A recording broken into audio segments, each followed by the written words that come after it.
a second-hand coat. I want a yacht, not a cheap little boat. I tell my daddy not to be depressed. All I need for happiness is the best. I want a diamond, nothing else has appeal. And when it comes to men, you know how I feel. I want a real man. Give me a real man, you know what I mean. I want a real man. Oh, real man, you're what I need.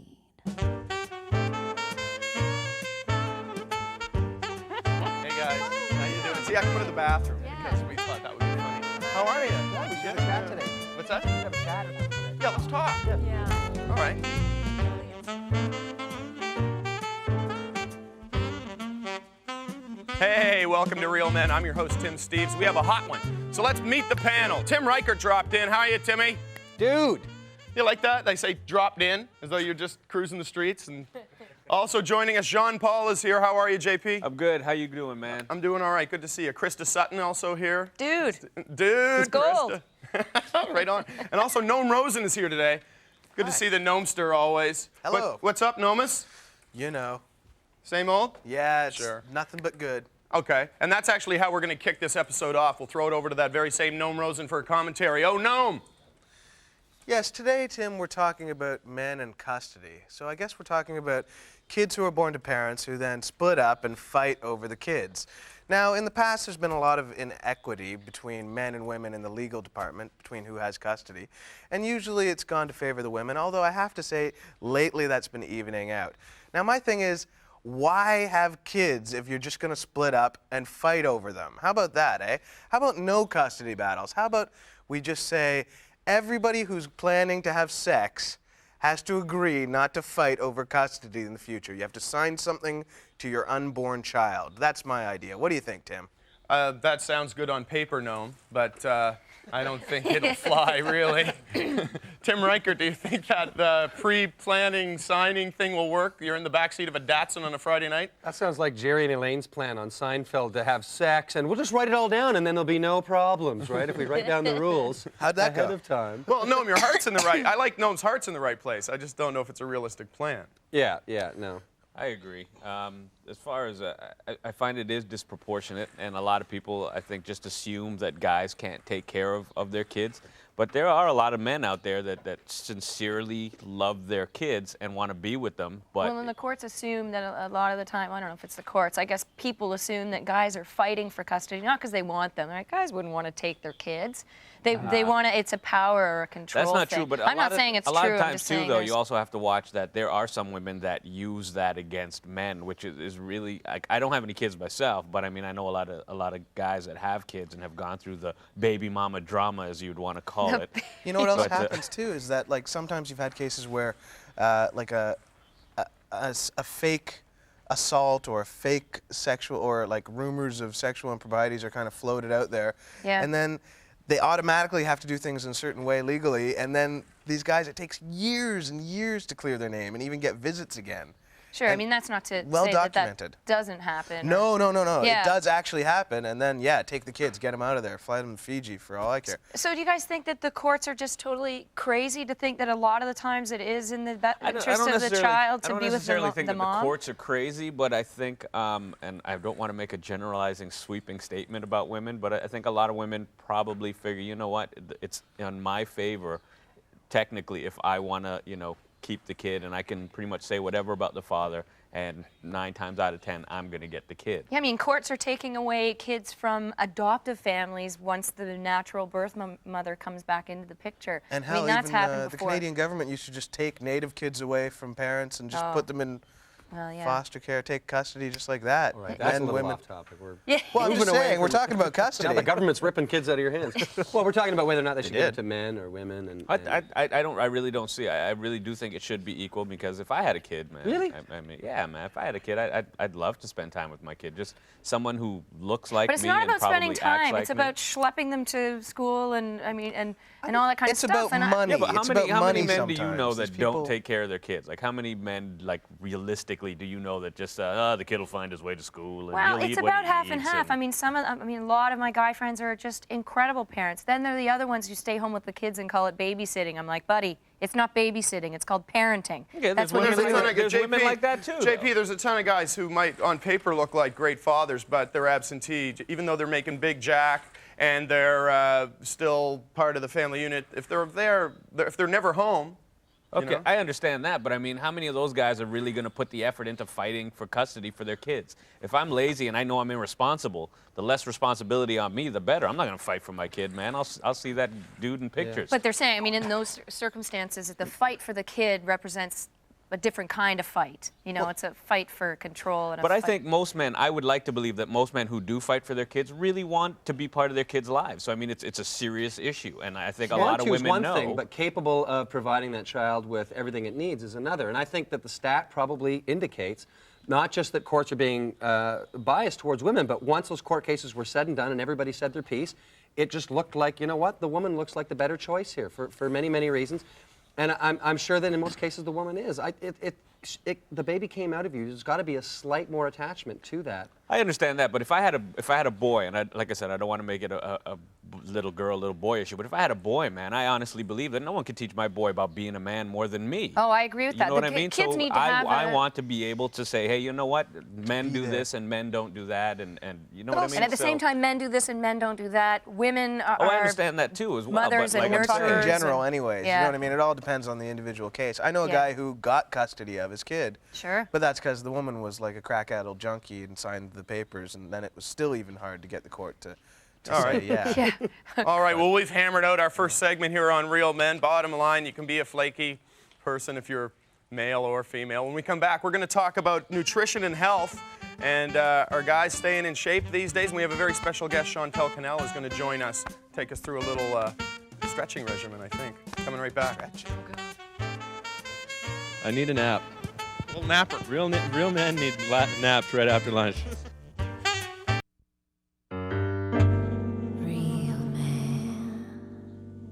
Hey, welcome back to the show. This segment, we're going to talk nutrition, staying in shape, do guys care at all, and joined by a very special guest, Chantel Cannell. How are you? I'm great, feeling good. Thanks for coming in. You're welcome. And Chantel's one of the stars of Paradise Falls, among many other credits. And you're just going to talk about nutrition, and you've ran marathons. I have. I'm going to get you running around the global parking lot later. Okay, that'll be cool. But first, let's kick the segment off with a commentary by Krista Sutton. Go ahead, Krista.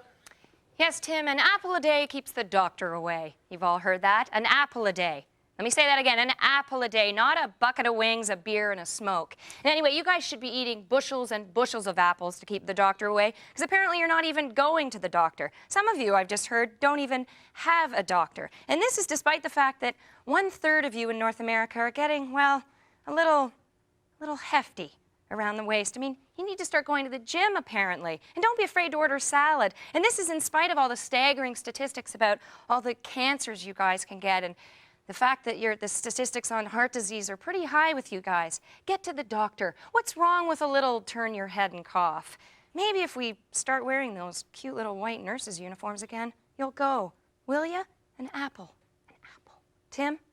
Yeah, I'd show up if you were there with the little stethoscope and your little nurses. Sure, turn my head and cough as much as you want, but it's not you when we get there. That's the problem. How are you, Chantel? Thanks for coming in. You're welcome. So what's wrong with these men today? They're Well, getting fat, aren't they? No. I think they're just, packing a few too many pounds around the middle. But, I mean, if you really don't want to go to the doctor. Excuse me. Very Rykert is lanky and svelte. You know, Okay, it's not funny. Tim, but me. Okay, go on. It's like what Krista was saying. I mean, an apple a day. I mean, just doing a little bit of cardiovascular exercise will keep your weight Does typing in count? shape, and you won't have to go to the doctor so often. I mean, people Right. who run generally get fewer colds. Your immune system rises because you're keeping your heart's pumping more regularly, and that way you don't have to go to the doctor, and you can run after the girl with the white shorts. But Chantel, come on, but Chantel, come on, jogging is boring. I mean, the boredom of jogging will catch you. I don't care how good your mixtape is either. I don't care if you've got Sir Mix-a-Lot running behind you with two turntables. You are going to get bored, aren't you? And I can't keep up to the girl in the white shorts. She's too fast for me. She gets blows us away, the girl in the white shorts. Look, Tim, it's all about runner's high. That's all it is. It's That's runner's high. exactly it. That's You exactly go, it. You push through through the wall, and then you get this very similar to heroin kind of buzz. Is that true, Chantel? Is there the runner buzz? Absolutely. Absolutely. I have to tell you, there are mornings where I've run a marathon, I've run 3 half marathons, and there are still mornings where it's like, oh my God, I can't get my butt out of bed. I just don't want to do it.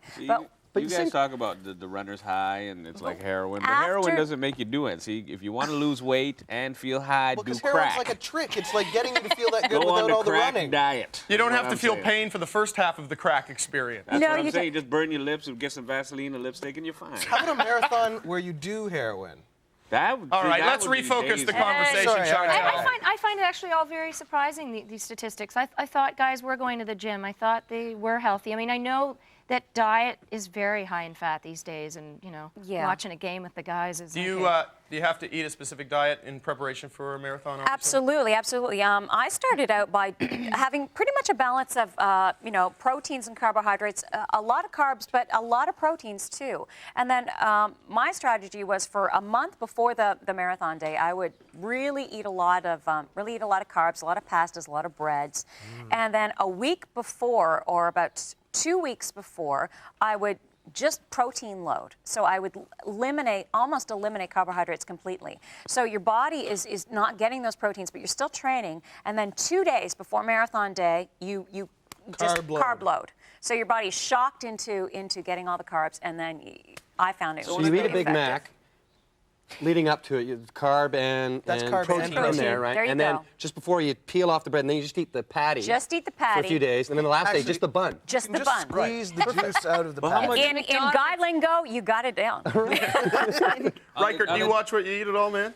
I'm like so angering to anyone who has to watch what they eat and exercise like hell, because I can eat whatever I want. And you know, my wife gets up every morning 4 hours before me and goes jogging and yoga and swimming and comes back and I'm. But you know what? She probably has some good mental stress health from that as well. Well, exactly. Running is not only just for your body, it's for your mind as well. I find that running is my own private time. It's my time where I can meditate or think about the day or, you know, focus on goals for the future. I mean, running is really... Extremely relaxing, isn't it? Absolutely. On a daily basis, how much should, like, minimal should guys do as far as if you want to just get exercise? yourself, well, first of all, you need to do some basic stretching before you run. I mean, you don't want to just get out there and run, because you're going to pull a muscle and you're not going to have a pleasant experience, and it's going to So it's like discourage just before you run, you just kind of go. Hold on. Chantel, I think you should stay for another segment, and we can get into, maybe you want to show us some of that next segment? Absolutely, a little bit absolutely. of stretching? But start with, you know, do 15 to 20 minutes 3 times a week and build up from there. Right on. And some of the books even say start literally at 5 or 10. Yeah. Just go 5 or 10 and do that for a week. Well, there's a technique in marathon training in which you run for 10, walk for 2. You run for 10 minutes, walk for 2 minutes, then run for another 10, walk for 2. Or you can do that in different increments. Run for 5, walk for a minute, run for 5, walk for a minute. Because there's nothing more of a turn-off in running if you overdo it the very first couple of days you go out, and it's a pain. Okay, let's wrap this segment and come back, and Chantel will take us through a little stretching. I think that sounds good. We're coming right back on Real Men. Here we go.